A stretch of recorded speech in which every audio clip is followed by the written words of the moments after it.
Hey guys, it's EJ with Blockpad, and today we're going to take a look at tables or mini spreadsheets inside your documents. Now, before we get into it, I want to point out that this is not some kind of Excel integration. These are native to Blockpad and so work really fluidly with the rest of Blockpad. So with that said, let's get started. To insert a table, we're just going to come to the Insert Table tool in the toolbar, click it, specify our rows and columns, and click OK. And now we have this mini spreadsheet inside of our document. I'm going to start just by writing the bits at the top, so diameter, area, pressure required. And then I can come up here and adjust the width of my columns using the ruler. And so to type in the diameter column, I'm just going to type in a number like in a regular spreadsheet. But because these are native to Blockpad, we can use units. So I'll type in IN for inch. Now I'll type in 1.5, and Blockpad guesses that I want to type inch in, 2, and then I can highlight these and drag them down. I'm actually going to add one more row here. Highlight these and drag them down. Okay, going back to area, if I press the equal sign, that's going to open up a formula, just like in a conventional spreadsheet. The difference though is that this is a Blockpad formula, so it's going to work with units and arrays and custom functions, all of that stuff. This one's pretty simple. I'm just going to say pi divided by 4 times parentheses. I'll click this cell to reference it, and I'm going to square it, enter. And so I've got my result. I can click it and drag it down to the bottom. And I can also come up here to adjust the digits that we're showing.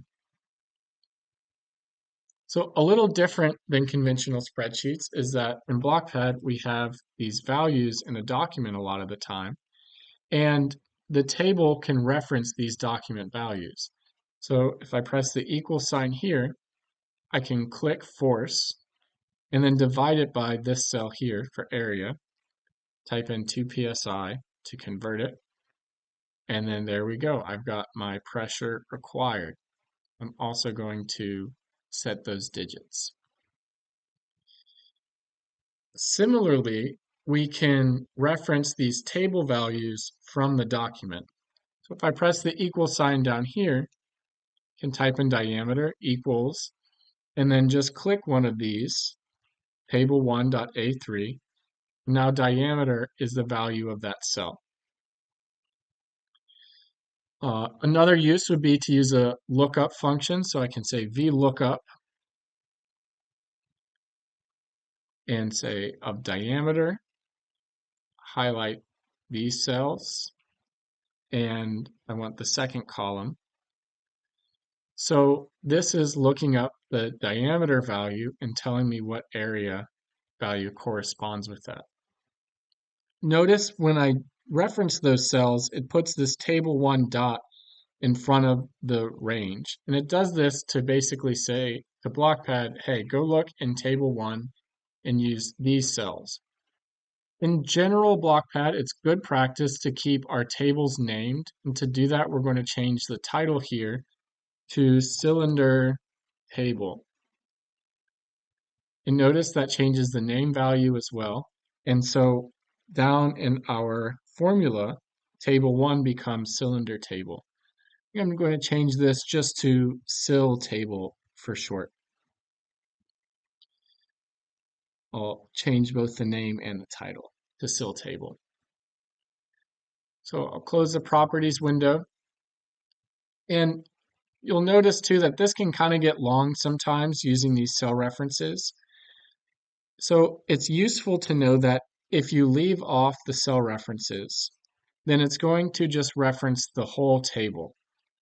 And so it'll still work for stuff like a VLOOKUP.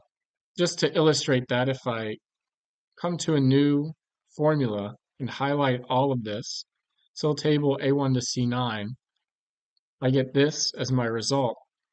And then if I just back up and say just SIL table, I get the same thing. And notice this is showing this to me as an array, which brings me to my next point, which is you can use these table values to define arrays. So I'll press the equal sign and say pressures equal, and then select these table cells, and that's going to give me an array here. Now, listing all those values twice is a little bit redundant, so I'm going to change show result to no so that we just don't need to see them. But now I can treat this pressures value like any kind of array. So I could say max of pressures and I will get my result. You can use other array functions too. For example, where of pressures. So I want where pressures are less than 2000 psi. And what that function's doing, it's going to select all of the pressure values that are less than 2000 and give me the max of that. So for table formatting, we have mostly basic options. Like I showed you already, we have the changing digits. You can center all of the cells. You can add borders. So I'll add a custom border. We'll apply and preview bottom. Select top, apply and preview. Okay. You can make this bold. You can add a background color. Can also center the table itself, or if you don't want it fully centered, in the properties window, there's this left indent value that you can change just to indent it a little from the side. And, a lot of other formatting options. So to circle back to inserting a table, you have this insert table tool right here. You can also use the regular insert tool, which you can have a shortcut of Control K, that opens up the insert tool, and then start typing in table and press enter on your keyboard. That kind of ends up being a little bit quicker for a fast entry. So I want to show you guys the word processing mode. We'll say 2 rows and 2 columns, click OK. And the word processing mode basically just works like a word processor, except since it's Blockpad, you can have equations too. So I can say A equals 5 feet, C equals A times 3, and that works. So this ends up being useful as a way to sort of organize or format your document, less so for calculations. So I've got a couple examples for you guys. I'm going to come to this other file here, fatigue tables. And in this example, I have a lookup functions for A and B that is looking up the surface finish value. I made a little drop down where I have ground, machined, etc. So if I select as forged, A is going to look in this table and give me this 39.9 value, similarly for B. And if I change this to machined, then it's going to look up those different values.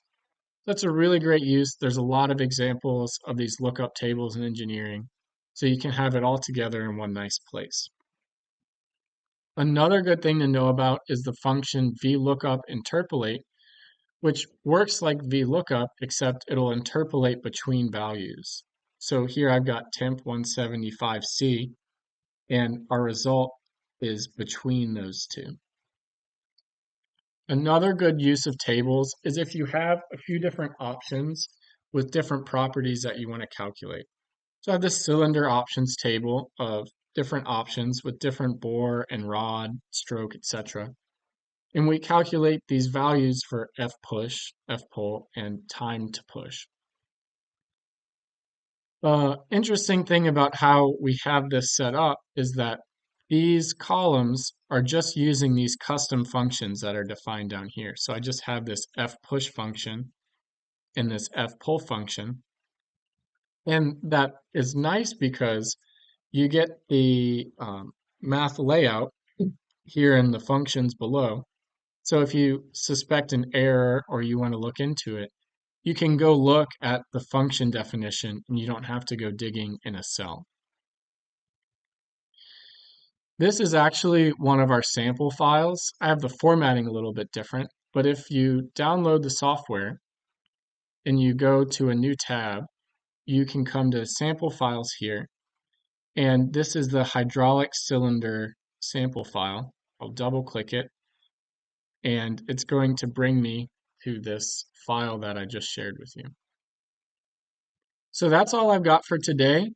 Let me know if you have any questions in the comments. Thank you.